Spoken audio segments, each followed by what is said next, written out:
Hi friends, ரொம்ப சூப்பரான டேஸ்டான சுண்டைக்காய் குழம்பு. சுண்டைக்காய் குழம்புன்னு சொல்கிறத விட மருந்து குழம்புனே சொல்லலாம். இதில் அவ்வளோ பெனிஃபிட் இருக்குது.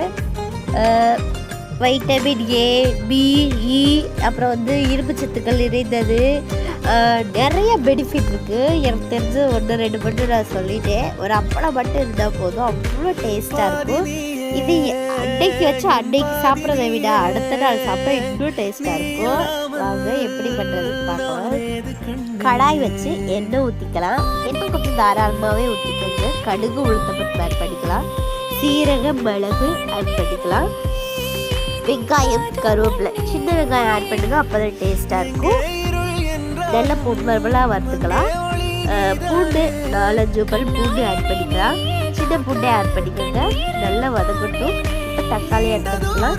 தக்காளியும் நல்லா மசிஞ்சு வெந்து வரட்டும். 1 டேபிள் ஸ்பூன் உப்பு ஆட் பண்ணிக்கலாம். நல்லா வதக்கிக்கோங்க. 3 வரமிளகாய் எடுத்திருக்கேன், அதை ஆட் பண்ணிக்கிறேன். அடுத்து சுண்டைக்காய் ஆட் பண்ணிக்கலாம். சுண்டைக்காய் கசக்காமல் இருக்கிறதுக்கு தட்டி தண்ணியில் கழுவி வச்சுருக்கிறேன், அதை ஆட் பண்ணிக்கிறேன். நல்லா வதக்கலாம். நல்லா எண்ணெய் பிரிஞ்சு வர அளவுக்கு நல்லாவே வதக்கலாம். பெருங்காயம் ஆட் பண்ணிக்கலாம். குழம்புத்தூள் 2 டேபிள் ஸ்பூன் ஆட் பண்ணியிருக்கேன். தனி மிளகா பொடி ஆட் பண்ணியிருக்கிறேன். நல்லா வதக்கலாம். எலுமிச்சை சைஸு புளி எடுத்து வச்சுருக்கேன், அதை ஆட் பண்ணிக்கிறேன். தண்ணி எவ்வளோ தண்ணி வேணுமோ அவ்வளோ தண்ணி ஊற்றிக்கோங்க. நல்லா சுண்டி வரட்டும். இப்போ சர்வ் பண்ணி பாருங்கள். ரொம்ப சூப்பராக டேஸ்ட்டாக இருக்கும். எங்கள் வீட்டில் அன்னைக்கே தீர்ந்துடுச்சு.